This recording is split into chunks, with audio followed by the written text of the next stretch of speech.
हम लोगों की दीक्षा हुई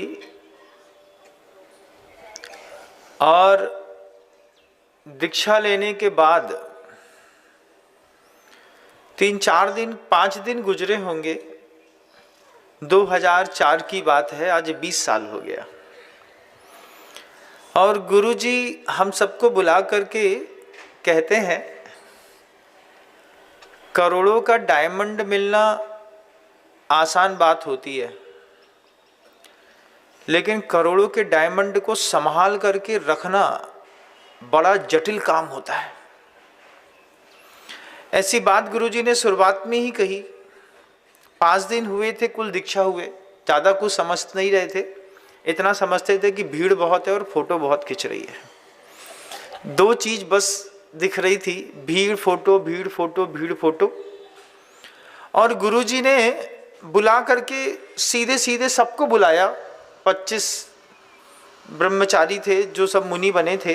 सबसे बोलते हैं, करोड़ों का डायमंड खरीदना, करोड़ों का डायमंड मिलना सरल बात होती है, उसको संभाल करके रखना बड़ा जटिल होता है। गुरुजी की बात सुन ली। सुन करके ऐसा कोई दार्शनिकता जीवन में थी नहीं अपने। जितनी बात बोली जाती थी उसका वही अर्थ निकालते थे। उस बात के पीछे भी कोई अर्थ निकलता है, ये अर्थ तो बाद में निकालना सीखा। कोई बात कह दी, अब लगा कि हाँ कह रहे हुई हैं। बाद में सीखा कि कोई दार्शनिक जीवन में गुरु की हर शब्द के पीछे कोई बात रहती है। फिर अभी 3-4 दिन पहले ही भामा शाह जी आए थे, तो उन्होंने बताया, महाराज श्री जी रास्ते में 5-6 करोड़ रुपए का हीरा हाथ से खिसक के गिर गया। हमने पूछा कितने करोड़ का? बोलते 6-7 करोड़ का तो होगा महाराज जी। समडोली गए थे और लौटते में अंगूठी गिर गई।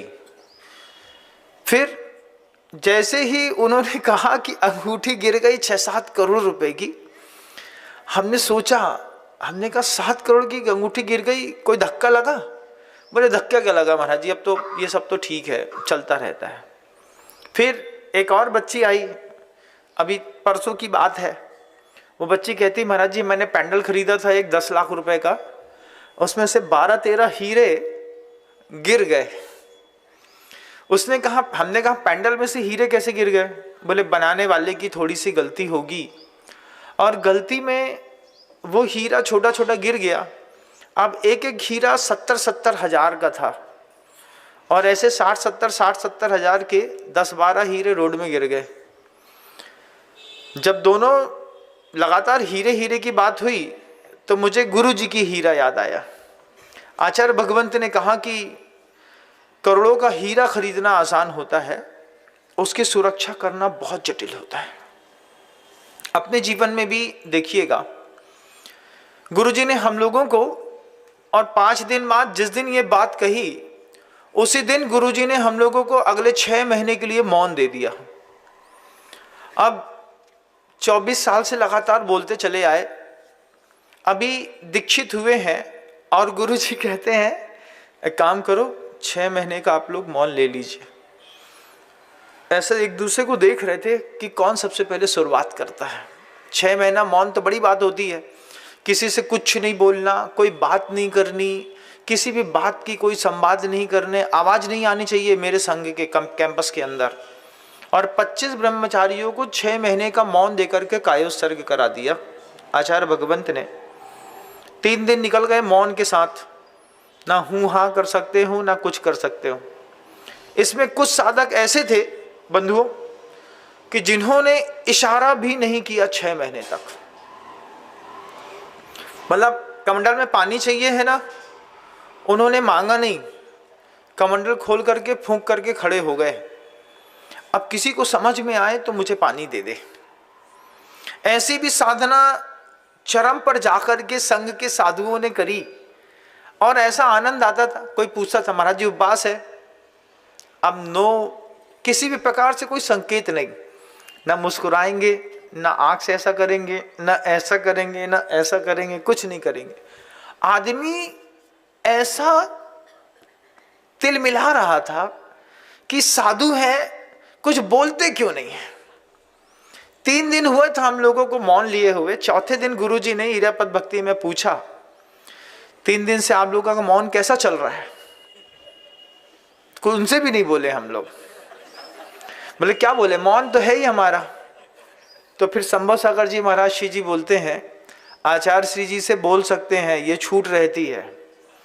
जैसे ये सुना कि छूट रहती है, आचार्य श्री जी ने मुस्कुराए, तो अब कुछ नहीं समझते। तो गुरु जी से बोलते हैं 3 दिन हो गए आचार्य श्री जी, एक शब्द नहीं बोले हम लोग, आज आपसे पहली बार बोल रहे हैं। आचार्य भगवंत ने वो गजब की बात कही, ये जो मैंने छोटा सा नियम दिया है, इसको आप क्या समझते हैं? रिस्ट्रिक्शन समझते हैं कि प्रोटेक्शन समझते हैं?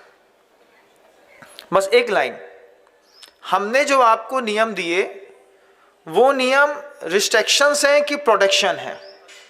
आपने शाम के 7 बजे के बाद का आलू प्याज लहसुन के साथ भोजन करने का त्याग कर दिया, ये आपका प्रोटेक्शन है कि आपके लिए कोई रिस्ट्रिक्शंस है? क्या है? आचार्य श्री जी ने हम लोगों से कहा, क्या समझते हैं? अभी तक समझ रहे थे कि हल्ला ज़्यादा होता है इसलिए आचार्य श्री जी ने रिस्ट्रिक्शंस लगाए हैं, बोलना नहीं 6 महीने तक। और जैसे ही गुरु जी ने कहा कि जीवन में कोई भी नियम जब गुरु देता है वो कोई ना चेतावनी होती है ना कोई रिस्ट्रिक्शंस होते हैं, वो सिर्फ और तुम्हारे लिए सिर्फ प्रोटेक्शन होते हैं। मेरे साथ आदत हो गई है मेरे सामने कोई तंबाकू खाते हुए आता है तो मैं सीधे बोल देता हूँ। क्या बोल देते हैं? सुनो 4 दिन बाद तुमको कैंसर होने वाला है। जैसे हम बोलते तो वो सामने वाला घबरा जाता है, महाराज जी सीधे सीधे कैंसर की बात कर रहे हैं। अब जब तुम तंबाकू खा ही रहे हो, तुम्हारे मुंह पूरे रच पच गए हैं, जैसे माँ बहनों के हाथ रचे रहते हैं ऐसे लोगों के दांत रचे रहते हैं। और जब तुम रची पचे हो तो आज नहीं तो कल हो जाएगा, 4 दिन आज नहीं तो 4 दिन बाद आएंगे जरूर। लेकिन जब पहली बार ही मैं सीधा पंच मारता हूँ कि तुमको 4 दिन बाद कैंसर होगा, ध्यान रखिए ना, तुम्हारे कैंसर के दिन आ गए, तुम्हारे जाने के दिन आ गए हैं, वाइंड अप करो, अपने परिवार वालों को सब बता दो कहाँ क्या रखा है, कितना पैसा है कितना नहीं है। तो घबराता है वो आदमी। फिर बाद में उसको समझ में आता है कि ये साधु के कोई रिस्ट्रिक्शंस नहीं है, ये गुरु की कही हुई हर बात आपकी लाइफ में एक प्रोटेक्शन शील्ड का काम करती है। लेकिन हीरा संभालना सबके बस की बात नहीं होती। अच्छे से अच्छे लोग जिनको हीरा पहनने की आदत है, उनके हाथ से भी हीरा गिर करके कहीं से कहीं पहुंच जाते हैं। जय जिनेंद्र, अगर आपको मेरी वीडियो अच्छी लगती है तो प्लीज़ मेरे चैनल को सब्सक्राइब करिए, लाइक करिए, शेयर करिए। इसी तरह से अपना प्यार मुझे देते रहिए।